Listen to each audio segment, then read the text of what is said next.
So welcome back to video number 2.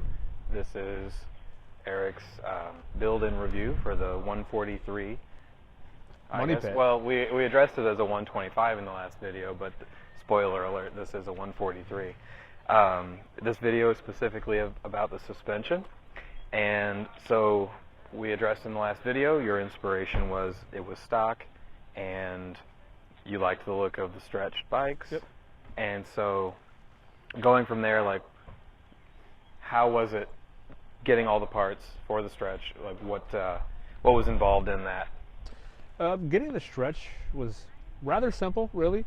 So with the stretched swing arm, you have to put the extensions on, of course, but that moves the bottom shock mount out here to help lower the back end of the bike. So it lowers and stretches the back end of the bike. To compensate for the lowered back end, I, of course, had to lower the front. Yeah. So the big key piece in that was the Racing Bros lowered front suspension. When these bikes, or the Groms, originally came out, people were adapting Ruckus forks onto these bikes to lower the front ends of them. But Racing Bros came out with this front end that is just fantastic. Right.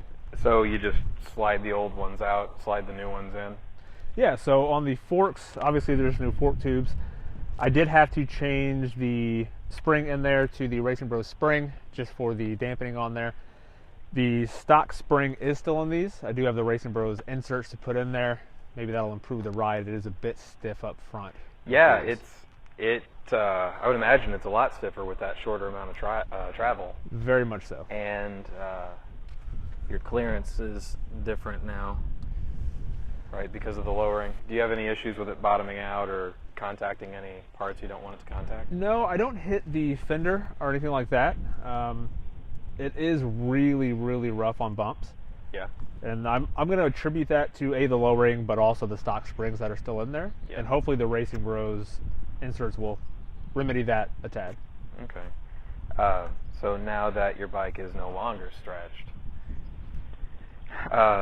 what motivated that? Was that just aesthetics again, or did you want to change characteristics? Well, the big thing with the stretch was, again, the lean angle of the bike, but also the vibrations of the stretch. The other issue with the Mojo Customs, the Compsimoto stretches, is some people do snap them. Yeah, I do remember seeing that. It seems to be kind of a toss of the coin if that's going to happen or not, and I didn't want to risk it. We ride pretty hard, and if I'm going to break it, I'm probably going to dump the bike. So, right, yeah. I decided to remove the stretch, which then inspired, why not get a G-Craft swing arm instead? Right. Oh yeah, because you're taking off the stretch, you're already having to mess with swing arm components, so why not? Yeah, exactly. With the Racing Bros shocks, these are the lowered rear ones, right? They're about like an inch or two shorter. Yep, these are the Racing Bros low-down shocks. I believe it's a 2-inch lower rear shock.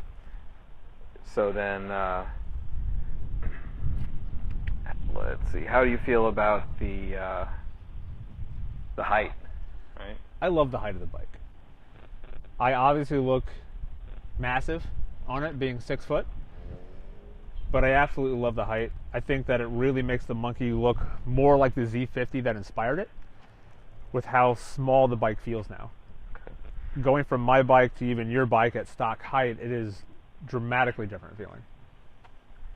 Then, did you encounter any obstacles doing this whenever you were doing the project? On the install? Well, on the install, acquiring any of the parts. I know you probably went through a few different vendors. Yeah, the main vendor, at least for the Racing Bros suspension, was Steady Garage. Yep. Obviously, we all know Steady Garage has amazing parts. Just fantastic. The other one was Core Moto for my brake lines. I did go stainless brake lines because I had to extend the rear one with the stretch originally. And obviously I had to have it matched. So I did front and rear at that time. If you were to redo it all from stock, would you redo this or would you do something different? It's a really hard question to answer. I did like the look of the stretch bike. It was really the extensions I didn't trust. There is a company that makes a stretch swing arm for these beams, makes one. And there's a Japanese company, Katz Factory, that makes really one-off, really rare runs of their extended swing arms as well, which more match the aesthetic of the G-Craft swing arm. It's just an impossible part to get in the U.S. Right. Importing can be pretty difficult depending on where you're. I mean, we've lost a few of our importers already. Yeah. At this point. Yep. So. I will note before we end, with the lowering of the bike, the biggest thing I encountered was the pegs. Oh yeah. Well, changing your height overall changes what lean angle you're able to have with those pegs, right? Exactly. Yeah. With the stock pegs being more in this position, they would scrape on the smallest of turns. Right. And that really necessitated the rear sets. Well, and you're scratching your kickstand too, right? The kickstand mount is pretty banged up from that.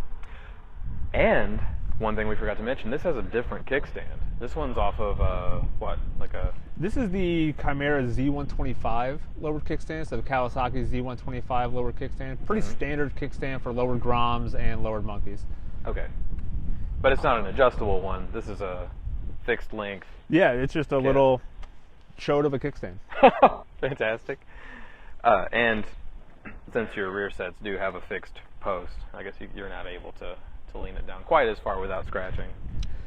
Yeah, I can get these pegs on the ground, but with them being up and higher like they are, it did help out quite a bit in my lean angle. Nice. So now, join us in the next video number 3 in the series. Video 3. Of Eric's build-in review, where we cover engine modifications.